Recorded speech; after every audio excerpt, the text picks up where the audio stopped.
राजेंद्र प्रसाद यादव जी। श्री हरिवंश। जी। गुरुदेव भगवान आपके चरणों में दास का दंडवत प्रणाम। प्रभु जी, मन में संशय बना रहता है कि कर्म पर भरोसा करें या पूजा पाठ पर। दोनों एक ही बात है। आप उसको विलग क्यों कर रहे हैं?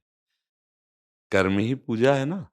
जो आपका कर्तव्य कर्म है, आप उसको भगवान को समर्पित कर दो, वही पूजा हो गई। और अगर पूजा भी कर रहे हो और भावना नहीं है, तो पूजा भगवान स्वीकार नहीं करते। भगवान कहते हैं ना, भाव का भूखा हूं मैं और भाव ही एक सार है।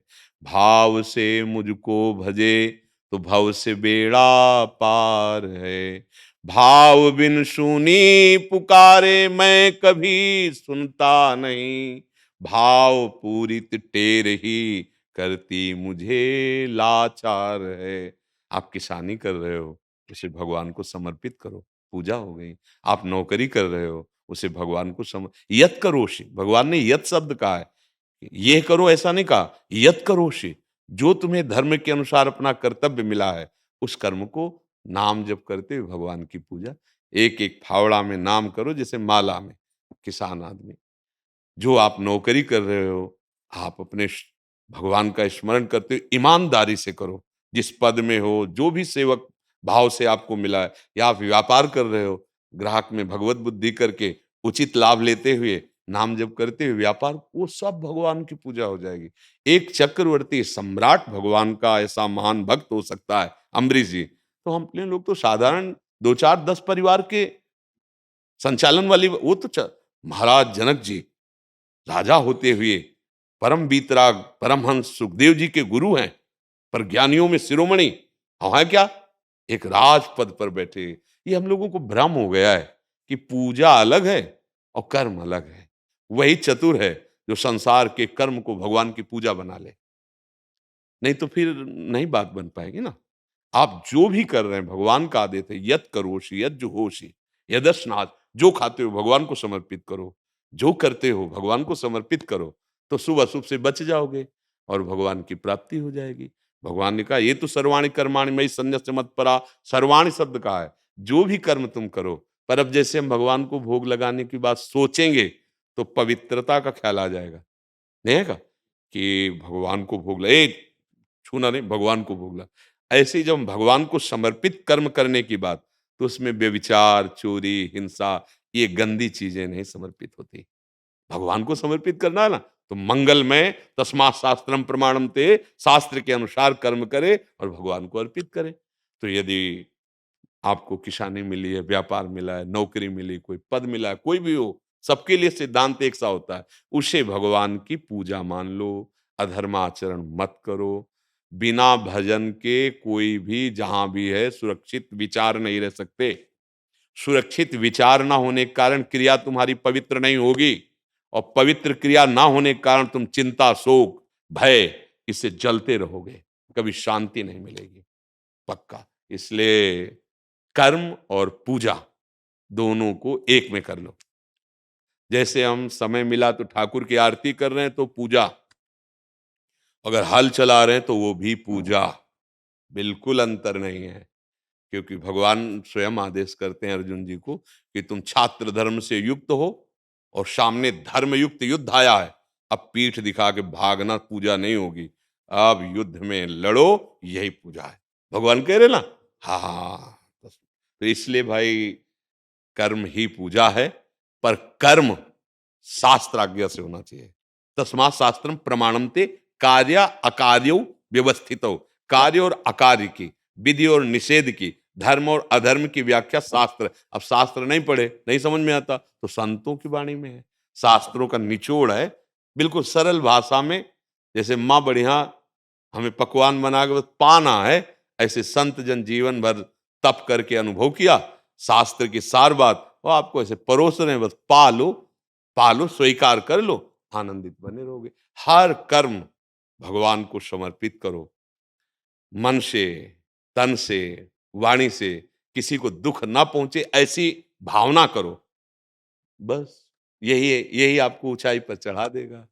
थोड़ी देर आरती की, पूजा की, इसके बाद दूसरों के साथ छल कपट, गंदी भावनाएं, गंदे आचरण, तो भगवान कपिल देव जी महाराज माता देवहूति से कहते हैं श्रीमद् भागवत में कि ऐसे पुरुषों द्वारा की हुई मेरी पूजा ऐसी जैसे राख में किया गया हवन, क्योंकि अग्नि ही नहीं तो तुम्हारे हवन का कोई महत्व ही नहीं रहा। घर में तो आरती पूजा श्रृंगार करके आ रहे हो और बाहर लोगों के साथ छल कपट हिंसा द्वेष व्यभिचार गंदी भावनाएं, वो पूजा तुम्हें रोक नहीं पाएगी, नरक पहुंचा देंगे ये कर्म जो कर रहे हो। इसलिए तस्मात् शास्त्रम प्रमाणन्ते कार्याकार्यो व्यवस्थितो, किसी को दुख पहुंचे ऐसा कर्म नहीं। अब जैसे कोई कह दे कि किसी को दुख नहीं पहुंचे तो युद्ध में, तो इस समय तुम छात्र धर्म से युक्त हो, तुम्हारे सामने युद्ध उपस्थित है, मतलब विवेक की जरूरत है। मतलब कहाँ की बात कहाँ घसीट कर लोग प्रश्न कर देते हैं। नहीं नहीं, आप जिस प्रसंग पर जिस विषय पर चर्चा हो रही उसी पर दृष्टि डालिए तो आपके सामने प्रश्न खड़ा ही नहीं होगा। अब उस प्रसंग को किसी अन्य प्रसंग से जोड़ करके तो भगवान क्यों कह रहे इनके गला काटो, उत्तर हो सकता ना। आप तो आप उसको समझिए, उस समय कई बार संधि के लिए भगवान ने दूतों को भेजा और स्वयं भगवान गए। अब वो जब कहा सुई की नोक भर भी हम बिना युद्ध के नहीं देंगे तो अब आ गया धर्म युद्ध। तब भगवान कह रहे पीठ दिखाने की बात नहीं, मामुनिस्मर युद्ध च, मार इनको अब बस। अब देखो ये समझना पड़ेगा, जैसे हम कह रहे किसी को दुख नहीं देना, तो इस समय वर्तमान की स्थिति में अब जैसे अभी पीछे वाले में राष्ट्र सैनिक, तो उनको उपदेश थोड़ी करेंगे, उनको उपदेश करेंगे शत्रु पक्ष उपस्थित होने पर तत्काल वार किया जाए, इंतजार नहीं करना है जानकारी का, नहीं तो तुम्हें मार देगा, हमारे देश के जो वासी जन है उनको पीड़ा पहुंचा सकता है। तो धर्म का बड़ा सूक्ष्म स्वरूप है, वो व्यक्ति के अनुसार परिस्थिति के अनुसार उस समय निर्णय किया जाता है, वो सार्वभौम निर्णय नहीं किया जाएगा। आपकी अवस्था क्या है, आपका कर्म क्या है, आपकी स्थिति क्या है, उसके अनुसार उसका उपदेश होता है। अब दूर बैठा आदमी उसमें गणित लगा सकता है, इसीलिए सन्मुख बैठ करके ही प्रश्न का सही उत्तर समझ में आता है, नहीं तो फिर प्रश्न खड़ा हो जाएगा। यहाँ प्रश्न नहीं खड़ा होगा क्योंकि दृष्टि पड़ रही है, यहाँ का वायुमंडल भागवतिक है, तुम्हारे विचारों पर चढ़े बैठेंगे हमारे विचार। अब बाहर तो केवल सुन रहे हैं ना, और परमाणु नहीं है तो संशय खड़ा हो जाएगा। समझ में आ रहा है आपको कोई संशय? जी प्रदीप मिश्र जी। राधे राधे महाराज जी राधे राधे महाराज जी। महाराज जी, संसार रूपी भवसागर में जहां कोई अपना नहीं है, ये जान के मन बहुत दुखी होता है। तो ये जो व्याकुलता है अब हमारी समझ में आ रही कि अगर हमें सत्संग मिले तो हम गृहस्थ में भी रहकर भजन कर सकते हैं।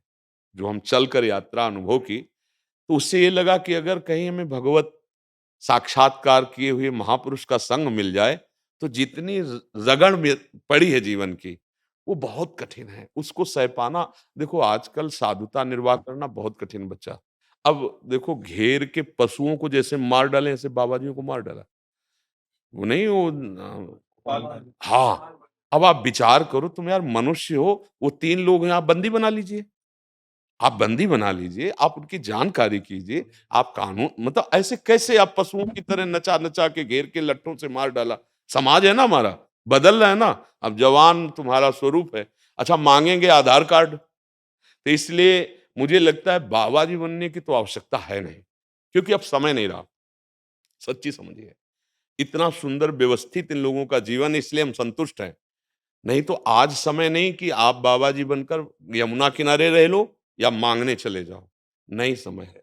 लोगों के प्रति जो संतों के प्रति भावनाएं हैं वो सीरीज में, पिक्चरों में, फिल्मों में मतलब ऐसी दिखा दी, और ऐसे कुछ हुए भी जिनके कारण हमारे देश से संतों की आस्था मानो चौपट हो गई हो। नहीं, लाखों लोगों की श्रद्धा मिट्टी में मिल गई। और वो भगवान की कृपा से पुनः, अब ऐसा तो नहीं कि मिट्टी में ही मिली रहे, कोई ना कोई अंकुरण तो उठता ही है। तो हम मुझे लगता है कि अगर घर में रहकर माता पिता की सेवा करके और इस आग को सुरक्षित रखा जाए, ये जो भगवत प्राप्ति के, तो वही भगवत प्राप्त हो जाएगा। अच्छा भजन करने के लिए अंदर की वृत्ति चाहिए, बाहर का परिवर्तन। अब नई अवस्था है। अच्छा काम आदि जो वृत्तियां हैं ये एक दिन लगेगा शांत हो गए और दूसरे दिन प्रचंड रूप में दिखाई देते हैं। अब बताओ बाबा जी बनकर अगर भ्रष्ट हो गए तो इधर के ना उधर के क्या मतलब रहेगा, मतलब क्या मतलब रह गया जिंदगी का। अगर पाखंड में जीवन हो तो इससे अच्छा भैया भेष उतार करके और गृहस्थी में आराम से जाके खुला रजिस्टर्ड नहीं विषयों को सेवन करो, बना ही मार गए। अब बाबा जी बन के और चोरी चुपके, मुझे तो लगता है कि ये तो बहुत ही निंदनीय जीवन है। इससे अच्छा है कि भैया हम नहीं चल पा रहे, ये फेंका और लाइसेंस लेके धर्म पूर्वक चलना चाहे। तो अभी नौजवान हो, वृत्ति का ठिकाना लें। आज वैराग्य में, कल भोग में हो सकती है। तो पहले इस वृत्ति को गृहस्थी में रहकर परिपक्व कर ले। गृहस्थी में रहकर भजन करना मानो किले में सुरक्षित होकर भजन करना है, और विरक्ति में भजन करना मतलब चौड़े में ताल ठोक देना है। काम, क्रोध, लोभ, मोह, मद, मत्सर, ये ऐसे वीर है, भगवान और गुरु जी बतावे बचावे तभी चल सकता है, नहीं तो ये बहुत। तो इसलिए बच्चा इस वृत्ति को सुरक्षित रखो, बाहरी कोई कदम मत उठाना कि जैसे बाबा जी बन जाना।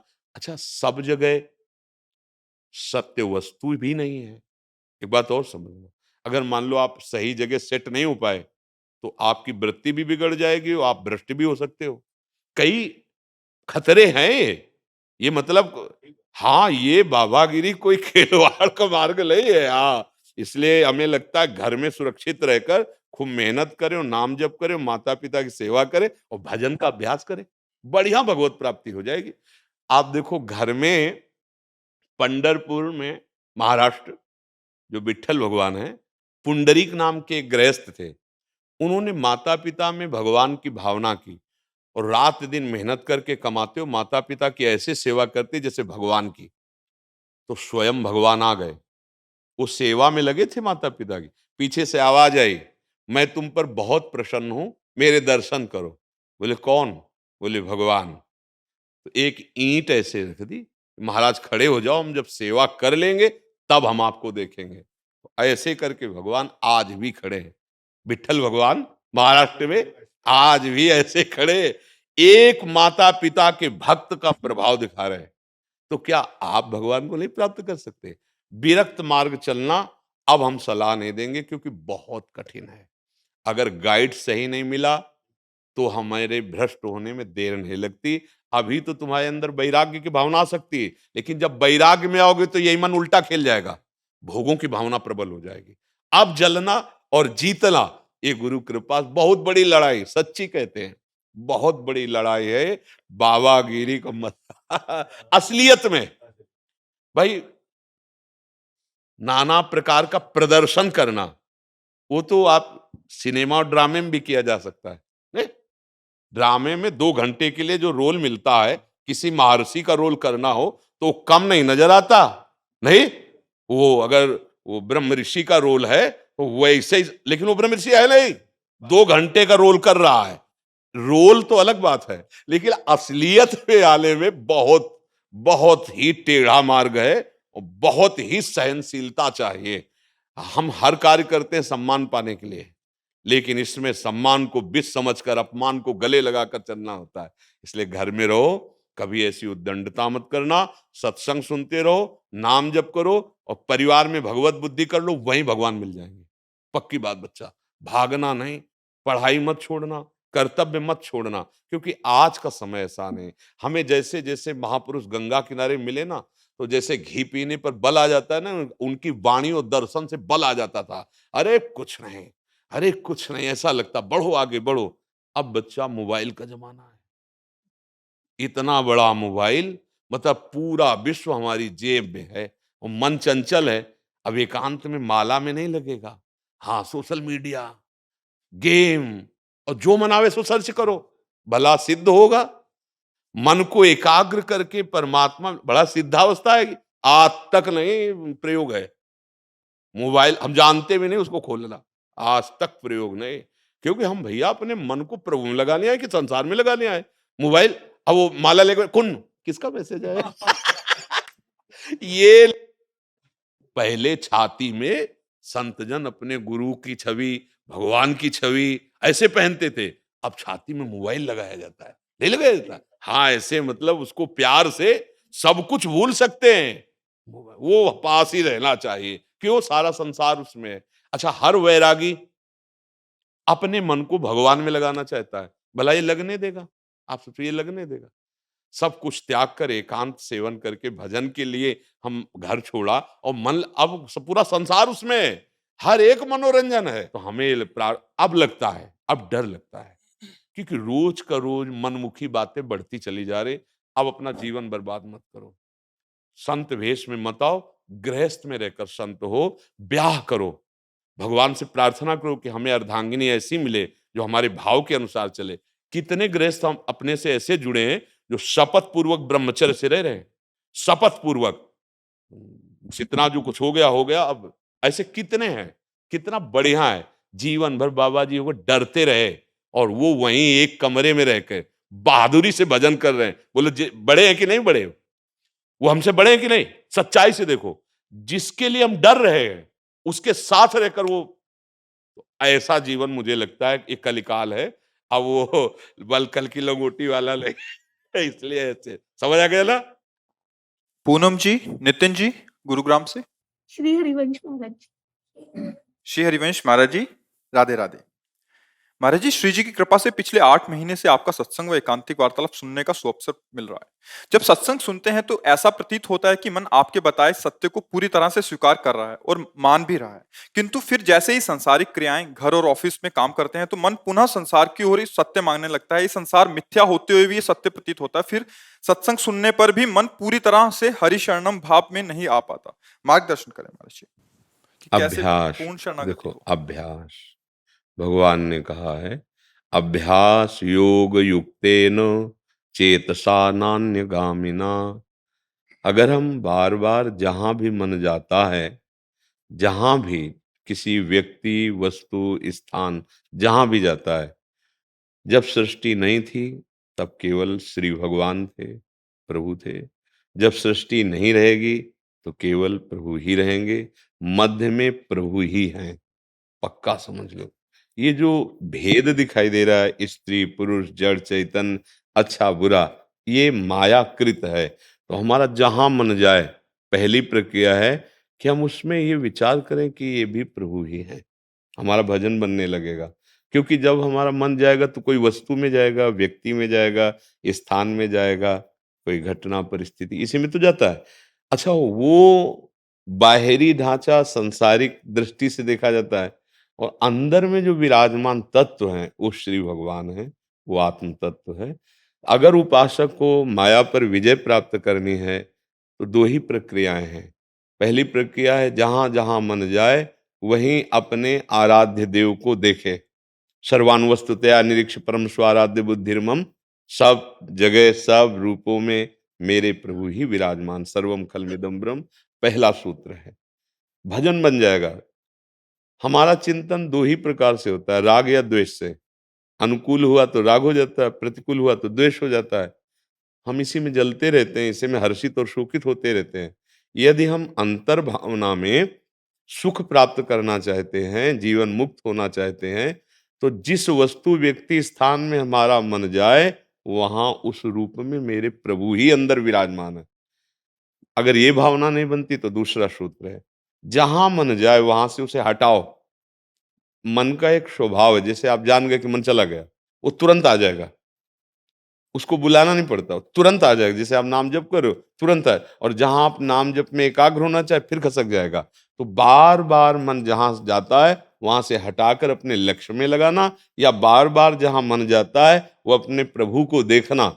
इन दो अभ्यासों से हमारा मन धीरे धीरे धीरे, देखो पहले बिल्कुल भजन नहीं करते थे, अब कुछ मिनट लगने लगा, फिर वो अपनी गलती बर्दाश्त नहीं होती अब, कि मन जाता है तभी तो प्रश्न बनता है, तब कितना अच्छा हो रहा है। जन्म जन्मांतरों का विषयी मन, अब देखो कितना अच्छा हो रहा है कि मन की दो वृत्तियां हैं, जैसे बुद्धि की सुमति और कुमति, ऐसे इसका है असत और सत। देखो सत कितना बलवान बन रहा है, मन का हिस्सा वही आपको कमी पकड़ा रहा है कि बार बार जा रहा है और उसी में ग्लानि पैदा हो रही, मतलब दवा काम कर रही है। एक दिन मन ये पूर्ण रूप से भगवान में स्थित हो जाएगा, हमें बिल्कुल चिंता नहीं करनी, क्योंकि मन भगवान ही है।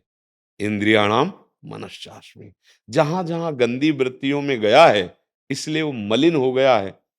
अब उसको निर्मल करने के लिए भगवान का नाम, भगवान की लीला कथा, भगवान के भक्तों का संग, अब दवा चालू है, हमें विचलित नहीं होना।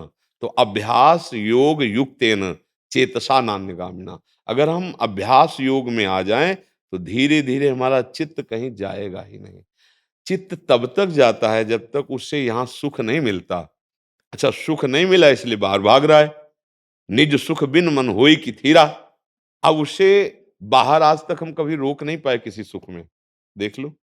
बहुत जन्म हुए या इसी जन्म में देख लो, किसी सुख को प्राप्त करने के बाद यदि मन ऐसा बोला हो कि अब कछ नाथ न चाही मोरे, तो बोलो नहीं। इसका मतलब है मन जो सुख चाह रहा है वो यहाँ नहीं है, वो निज सुख, वो आत्म सुख है, वो भगवत सुख है। बिल्कुल शांत मन हो जाता है। इसलिए आप चिंता न करें, नाम जप करते रहे, सत्संग सुनते रहे, अच्छे आचरण, जहां हमारा मन जा रहा है वहां से हटा के नाम रूप लीला धाम में लगाना या वहीं भगवान की भावना कर लेना। तो इससे हमारा भजन परिपक्व होता चला जाएगा। और भजन परिपक्व का मतलब है संसार का चिंतन ही छूट जाना। क्रियाएं सब होती है, वो निष्काम भाव से जो कर्म करता है वो भगवद अर्पित करता है।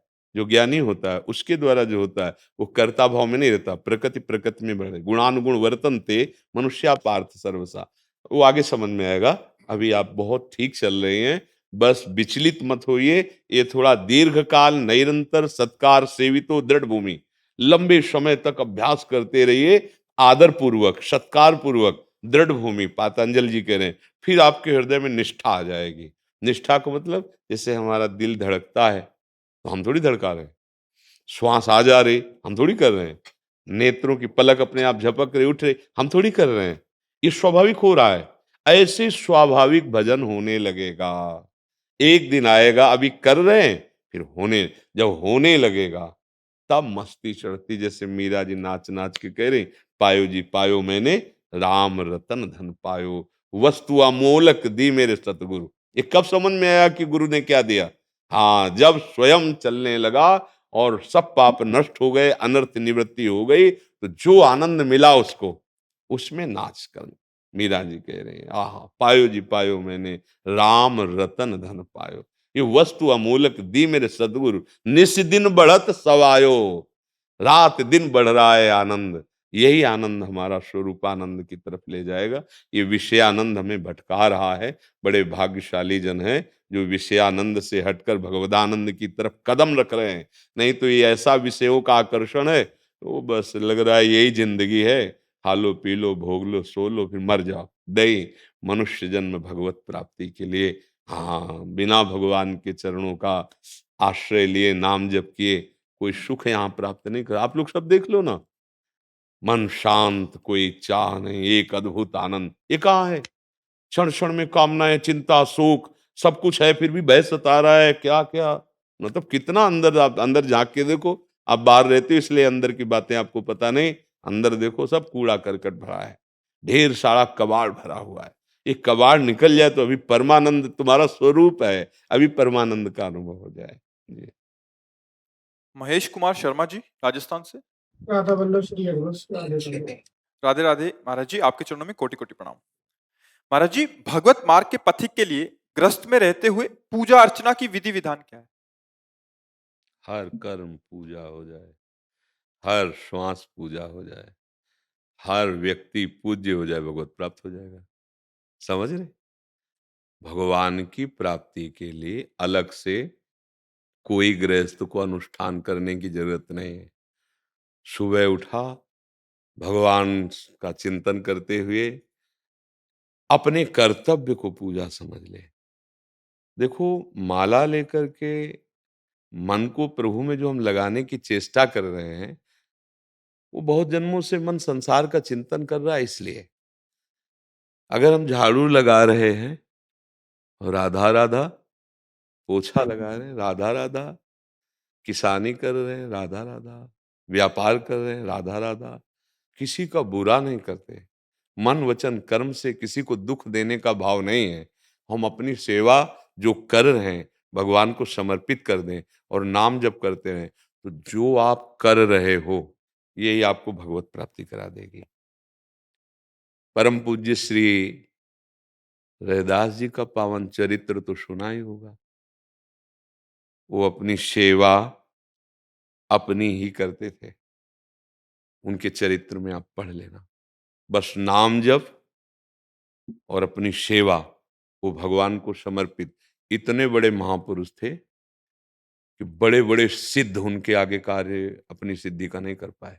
एक बार महामहिम श्री गोरखनाथ जी महाराज गए उनके यहाँ, बैठे तो उन्होंने स्वागत में वही कठौता जो रखे रहते थे उसी का ऐसे जल, तो खप्पर लंबा दिया, योगी थे गोरखनाथ जी, उसमें डाले। अब उनको लगा कठोते का वो धोवन वो जल। कबीरदास जी के यहाँ जाके रुके, तो संकल्प से प्रकट हुई उनकी पुत्री कमाली जी थी। तो वह कबीरदास जी ने कहा कि रविदास जी के पास गए कठौते में, वो उसका धोवन दे दे, तो इसको लाली इसको कहीं फेंक दो और धो के ले आओ। उन्हीं के सामने लिया, कहा हो भाग गए, तो पी गए। और फिर धो के जब उनका ब्याह हुआ, तो अपनी जब ससुराल में थी, तो गोरखनाथ जी उस नगर में कालांतर में गए और कहा कोई दानी हो हमारे खप्पर को भर दे। छोटा सा खप्पर, अब उसमें चाहे कुंतलों अनाज डाल दो, भर ही नहीं सकता। सिद्ध योगी थे गोरखनाथ जी, तो सब चमत्कार से प्रभावित थे। उनके घर के जो परिवार के थे, उन्होंने कहा कि ऐसा ऐसा, तो उन्होंने कहा अभी मैं जाती हूँ, और एक मुट्ठी अनाज लिए ऐसे डाल दी, उफन गया खप्पर से। तो उनका तुम्हें ये सिद्धि कहाँ से प्राप्त हुई? बोले उसी कठौते के जल से, रैदास जी के, रविदास जी के कठौते के जल से। हाँ, मन चंगा तो कठौती में अपना कर्म करके उन्होंने ऐसी महान स्थिति प्राप्त की कि उनके घर में ठाकुर जी विराजमान थे। जैसे घर में होते ना गोपाल जी ठाकुर जी, तो काशी के विद्वानों ने मना किया कि इनको पूजा का अधिकार नहीं है। राजा के पास शिकायत पहुंची कि अगर ऐसे पूजा ये करेंगे तो अकाल पड़ जाएगा। अब राजा तो विद्वानों की सलाह मानता है। चरित्र में उनके लिखा हुआ है, भक्तमाल जी नामक एक पावन ग्रंथ है जिसमें भक्तों का पावन चरित्र है। तो राजा ने बुलवाया, उन्होंने कहा कि ये लोग शिकायत करते हैं कि आप, तो उनका ठाकुर जी से पूछ लो कि सेवा करवाना चाहते कि नहीं करवाना चाहते। बोले कैसे पता चलेगा? बोले दूर सिंहासन रख दो, वो वैदिक मंत्रों से बुलाएं और हम ऐसे बुलाएंगे। जिनकी तरफ, अगर उनकी तरफ चले गए तो पूजा नहीं करवाना चाहते, हम गलत थे। अगर हमारी तरफ आ जाए, तो लोगों को लगा कि भाई मूर्ति कैसे चलती है। लेकिन जो भावुक जन होते हैं उनको मूर्ति थोड़ी होती है, उनको साक्षात भगवान नजर आते हैं। तो अब वो वैदिक मंत्रों से उन्होंने आह्वान किया भगवान, और ये आंसू भरकर भगवान को कि प्रभु यदि आप वास्तविक हमसे प्यार करते हैं तो आप आ जाइए। सिंहासन सहित आके छाती पे लग गया। तो ब्राह्मणों ने ये विद्वता पूर्वक सोच निकाली कि कुछ जंतुर मंतुर अपने ठाकुर में किए हैं। बुलाया, आ गए, बोले हम अपने ठाकुर विराजमान करेंगे और फिर अगर आ जाए तो मानो आपको सेवा का अधिकार। उनका ऐसा कर लीजिए, क्योंकि मूर्ति अलग हो सकती है, भाव थोड़ी अलग हो सकता है। जे भी भाव से पुकारा। हम ये बताना चाहते हैं कि आप जो भी कर्म कर रहे हैं, अगर भगवान को समर्पित कर दें और नाम जप करें और किसी को दुख देने वाली बात ना हो, तो जो एक सिद्ध महापुरुष में विरक्त में होती, वही गृहस्थ में हो जाएगी। अब ये जरूर कठिन है कि गृहस्थ के कार्य करते हुए भगवान का नाम जप करना बहुत कठिन, हम मानते हैं। एकांत में बैठकर नाम जपने में तो मन कितनी परेशानी करता है, फिर कार्य करते हुए मन से भगवान का नाम जप करना। पर अगर अभ्यास किया जाए, तो जब युद्ध के लिए भगवान कहते हैं मामनुस्मर युद्ध च, तो इसका मतलब युद्ध से कठिन कार्य कोई नहीं है, हम नाम जप कर सकते हैं। तो हम नाम जप करते हुए राधा राधा राधा, और जो कार्य करें वो प्रभु को समर्पित कर दें, उसी से भगवान प्रसन्न हो जाएंगे, उसी से भगवान मिल जाएंगे। मुझे लगता है कि अगर आपके पास समय नहीं है तो आप मत पूजा में बैठिए, आपका वो कर्म ही पूजा हो जाएगा यदि भगवान के लिए किया जाए। क्योंकि सारी सृष्टि भगवान की है और जो आपको कर्म करने का अधिकार दिया है वही उनकी पूजा है। अगर ऐसा ना मानेंगे तो फिर दो विभाग हो जाएंगे, एक भजन विभाग और एक संसार विभाग। तो संसार विभाग में फंसा हुआ, इतना समय ही नहीं कि भजन विभाग में भाई अलग से बैठ के पद्मासन लगा, नहीं। जैसे माताएं मैंने रसोई बना रही, राधा राधा राधा। आप नौकरी व्यापार में है, राधा राधा राधा, और हर कर्म भगवान को समर्पित कर दो। सुबह से लेकर शाम तक की पूरी ड्यूटी करी और एक क्षण में, हे भगवान प्रातः 5 बजे उठे थे और सायं के 5 बजे हैं, जो भी कर्म हुआ वो आपको समर्पित करते हैं। हे भगवान इसमें जो गलती हुई हमें प्रेरणा करो, हम सुधार करें, और ये समर्पण आपकी हमारे हृदय में भक्ति, आपकी प्रसन्नता, सच्ची यही हो जाएगा, यही हो जाएगा। हाँ, भगवान की प्राप्ति कठिन नहीं, केवल सुलझने की जरूरत है। हाँ, अब हम छल कपट करेंगे, गंदी बातें करेंगे, गंदे आचरण करेंगे, तो फिर कैसे भगवान प्राप्त होंगे? अच्छे आचरण करें, दूसरों के साथ व्यवहार सुखद करें और नाम जप करें और अपने कर्तव्य कर्म को पूजा समझें, बात हो गई। पक्का भगवत प्राप्ति हो जाएगी। सुरभि जी टीकमगढ़ से। राधे श्याम महाराज जी। राधे श्याम महाराज जी। महाराज जी, इनके प्रश्न का भाव ये है कि ये राधा जी को अपनी सखी मानती हैं, परंतु कृष्ण जो बाल स्वरूप में लाला हैं, उनमें उनका लाला भाव आ वात्सल्य देखो, भाव आ जाता है। बात यह है कि अभी हमारा ककहरा शुरू हुआ है, हम भाव सिद्ध थोड़ी हो गए भाई। हमें छूट है, हम प्रभु को अपना दोस्त मान लें, प्रभु को अपना पुत्र मान ले, वात्सल्य भाव, प्रभु को अपना प्रीतम मान ले, प्रभु को स्वामी मान ले, ये छूट दी है भगवान ने। हम भावों के द्वारा जुड़े तो पहले भगवान से।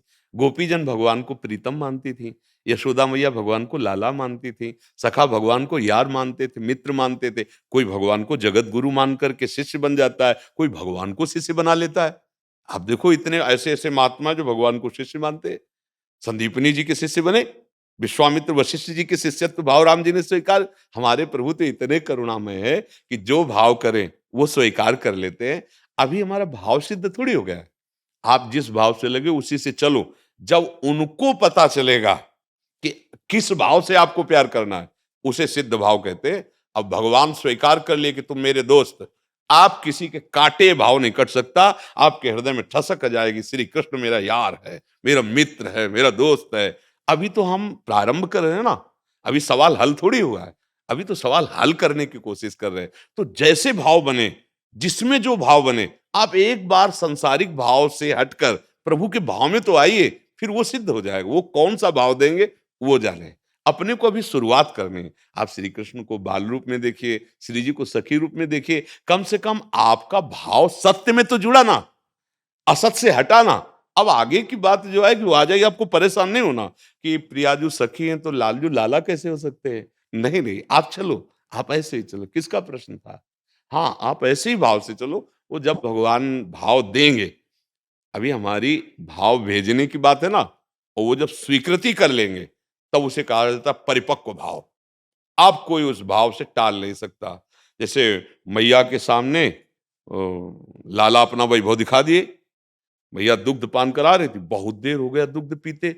मैया को लगा छोटी सी तोंद लाला की, और इतना दूध पी गया कहीं अपच ना हो जाए। तो लाला ने जमुहाई किया तो देखा पूरा ब्रह्मांड एकदम ऐसे हो। अरे नहीं नहीं, मेरी निगूढ़ी आंखों का दोष है, मेरा कन्हैया ऐसा कर। और गोद में कहा ये परिपक्व भाव। ईश्वर ने अपना वैभव दिखाना चाह, मैया के ऊपर कोई असर नहीं पड़ा। तो वो है सिद्ध भाव। तो जब तक हम अपना भाव प्रभु में जोड़ते रहें, बढ़ाते रहें, जब प्रभु भाव स्वीकार कर लेंगे वही परिपक्व हो जाएगा, उसे कोई टाल नहीं सकता। और भगवान ऐसे करुणामय है कि वो लाला भी बन जाते हैं, वो पिता भी बन जाते हैं, वो माता भी बन जाते हैं। तुमेव माता च पिता तुमेव, तुमेव बंधुश्च सखा तुमेव, तुमेव विद्या द्रविणं तुमेव, तुमेव सर्वम मम दे दे। वे हमारे सब कुछ हैं। हम जो भी बनाना चाहे वो बन जाएंगे, इसमें कोई संशय नहीं। हाँ,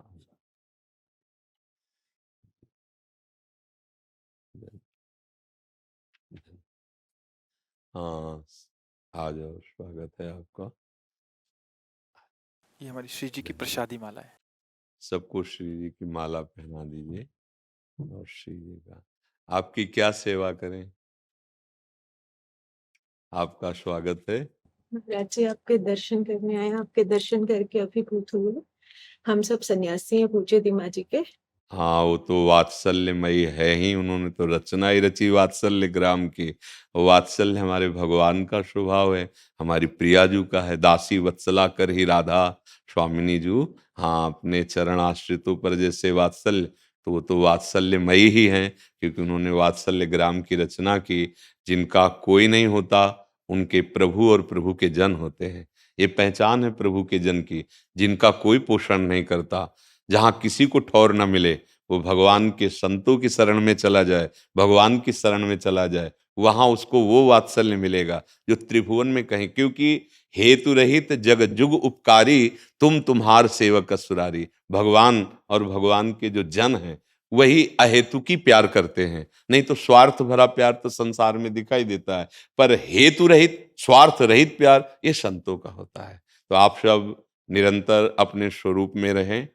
आप जैसे व्यक्त किए कि हम वैराग्नी सन्यासिनी, तो इस धर्म का पालन हो और निरंतर जो जिसके लिए हम सन्यास धारण किया है वो आत्म तत्व, वो भगवत तत्व हमारे चिंतन का विषय होना चाहिए।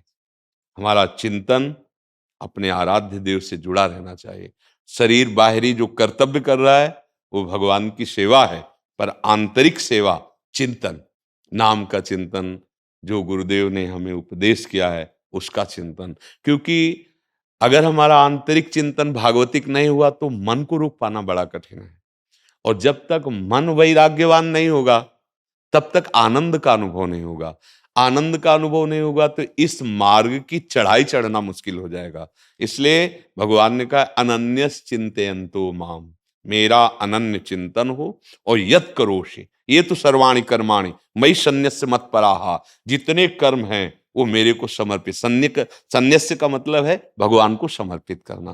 तो जैसे आश्रम में रह रहे हैं, आश्रम की सेवा, बच्चों की सेवा, गुरुजनों की सेवा, वो सब प्रभु को समर्पित कर दे और प्रभु का निरंतर चिंतन करें, तो हमारा ये जो जन्म है, हमारा जो वेश धारण करना है, ये सार्थक हो जाएगा, ये भगवत प्राप्ति का हेतु हो जाएगा।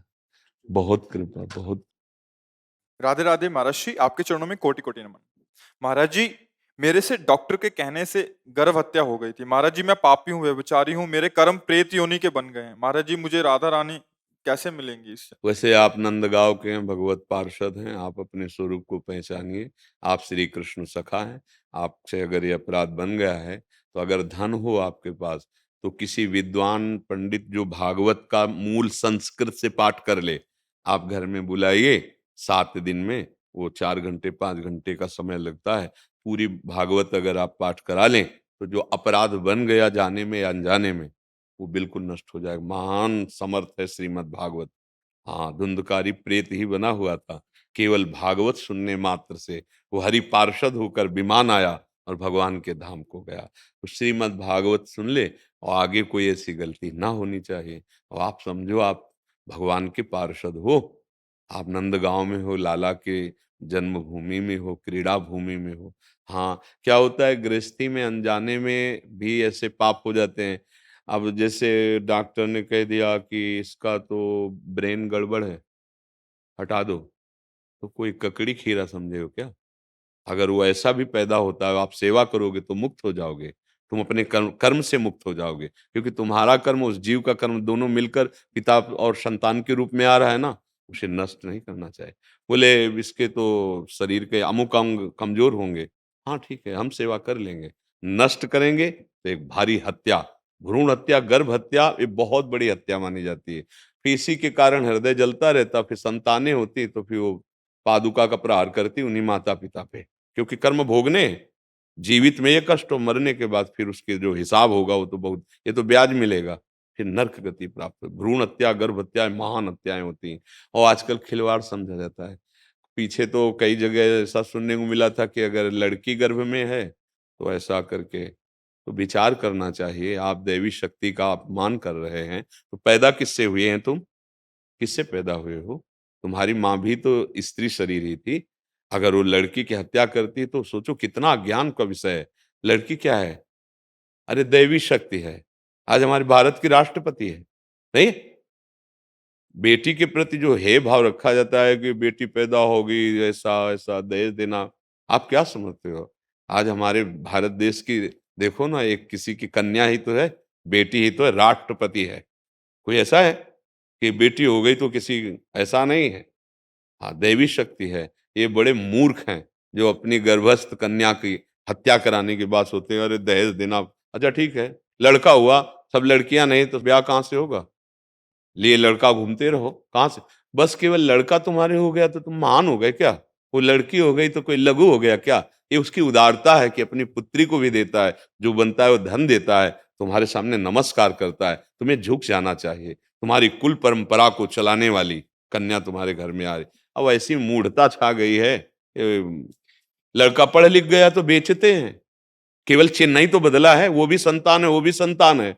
केवल तुम्हारे पुत्र का चिन्ह होने के कारण तुम इतना बलवती इच्छाएं प्रकट करते हो कि मुझे इतना दहेज चाहिए, ऐसा ये तो बिकना हुआ। कितनी मूढ़ता छा रही कि कन्या मात्र से फिर ऐसा, और सब दैवी शक्ति से ही प्रकट है। हम सब किससे पैदा हुए? किसी माँ से। माँ कौन थी? किसी की बेटी ही तो थी।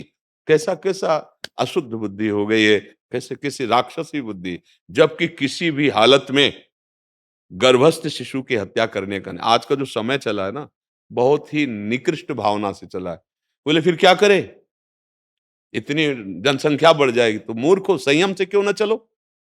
संयम से चलो, संयम नियम है, उनके अनुसार चलो। जरूरी है पशुवत आचरण करो, जरूरी है ऐसे महापाप करो? संयम में रहो, ब्रह्मचर्य धारण करो। देखो ना, 10-10 हजार वर्ष तक ब्रह्मचर्य रहे और फिर पुत्र प्रकट किया तो गरुण जी, अरुण जी, ऐसे महान भगवत पार्षद प्रकट होते हैं। अगर आप ब्रह्मचर्य रहकर संतान उत्पन्न, कई हमारे सामने ऐसे दृश्य आए कि बोले डॉक्टर ने कहा था कि इसका जो ब्रेन है वो कमजोर है, इसलिए हटा दो, तो हमने हटा दिया। अब उस डॉक्टर को भी नरक मिलेगा और उस माता पिता को भी। हमने इसको ककड़ी खीरा समझ रखा है। वो जीवात्मा आ रहा है, उसको आने दीजिए। जो सेवा बने, सेवा कर दीजिए। उसका भोग वो अपना भोग भोग लेगा और आपका भी भोग चला जाएगा। मान लो हम कह रहे पागल संतान हुई, तो तुम्हारे ही कर्म से उसका भी कर्म आने दो, सृष्टि में कर्म का निराकरण हो जाएगा। वो अपना भोग भोग लेगा, आप भी उसके संयोग से जलेंगे, कष्ट सहेंगे, आपका पाप नष्ट हो जाएगा। तो मुक्त होने का रास्ता बन गया। अब आप मरवा दिए तो सोचो कैसी माँ है। मैं तो यही समझ में नहीं आता, तुम्हारे आंगन में बच्चा खेलता हो, कोई एक थप्पड़ मारे तो बर्दाश्त नहीं होगा, कूद पड़ोगी। और तुम्हारे उदर रूपी आंगन पे जो केवल तुमसे सुरक्षित, तुम कैसे राजी हो गई? कैसे अपने उस उदर में विराजमान अपने लाडले की हत्या कराने की सोच ली? चाहे वो लड़की हो चाहे लड़का हो, तो तुम्हारे आश्रित है। बड़ी बुद्धि खराब। इसीलिए हम कहते हैं भगवान की प्राप्ति के लिए या मोक्ष प्राप्ति के लिए ना सही, कम से कम सही जीवन जीने के लिए तो सत्संग सुन लो। सही जीवन तुम्हारा कैसे मनुष्यता पूर्वक जियोगे, इसके लिए तो थोड़ा भजन कर लो, तो तुम्हारी बुद्धि शुद्ध हो जाएगी। देखो आप कहाँ पावन जगह पर प्रकट हुए, कैसी भावनाएं बनती हैं। तो ऐसा कर लीजिए। और आगे कोई किसी भी गृहस्थ से हमें ये याचना है कि गर्भस्थ शिशु की हत्या मत कराइए। अगर उसका समय पूरा हो गया है तो अपने आप हो जाएगा। हत्या का आप आरोप मत लीजिए, अपने आप हो जाएगा। जिस समय जिसको जहां शरीर पूरा होना है वो अपने आप हो जाता है। आप क्यों उसके निमित्त बने? आप क्यों पाप मोल लें? भगवत मार्ग है और इसी के पर चलने के लिए मानव देह मिला हुआ है। नहीं तो ये रुपया पैसा, ये भोग सामग्री तुम्हें शांति प्रदान नहीं कर पाएगी। जलोगे, तुम्हारे सामने ऐसे विघ्न उपस्थित रहेंगे, हाँ उनका निवारण नहीं कर सकोगे, क्योंकि महत अपराध बन गया है। इसलिए सावधान। आप अभी प्रायश्चित कर सकते हो। श्रीमद् भागवत गरज रही है। कोई हम ये इसलिए नहीं कह रहे कि आप हत्या कराओ और भागवत करवा लो। गलती हो चुकी है, अब उसके लिए प्रायश्चित है। जो सुन रहे हैं वो इस गलती को कभी ना करें। आप अपने संयम में रखो। देखो और भी बहुत से उपाय हैं जिनके द्वारा हम अपनी गृहस्थ धर्म में उचित संतान प्राप्त करके संयम से रह सकते। जरूरी थोड़ी है कि आप असंयम में आकर के गर्भ धारण कराएं फिर उसकी हत्या करवा दें। ऐसा बिल्कुल नहीं, सावधानी से चलें। राधा राधा राधा राधा राधा राधा राधा राधा राधा राधा राधा राधा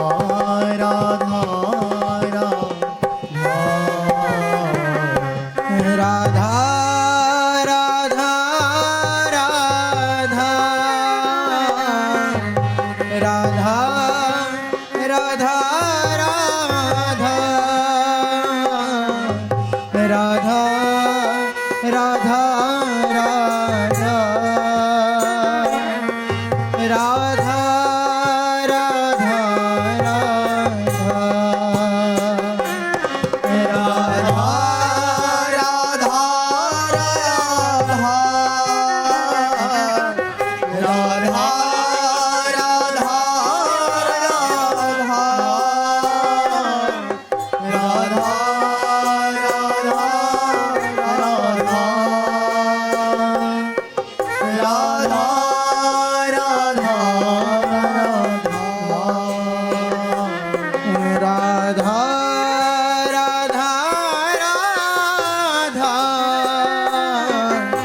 राधा राधा राधा राधा राधा राधा राधा राधा राधा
राधा राधा राधा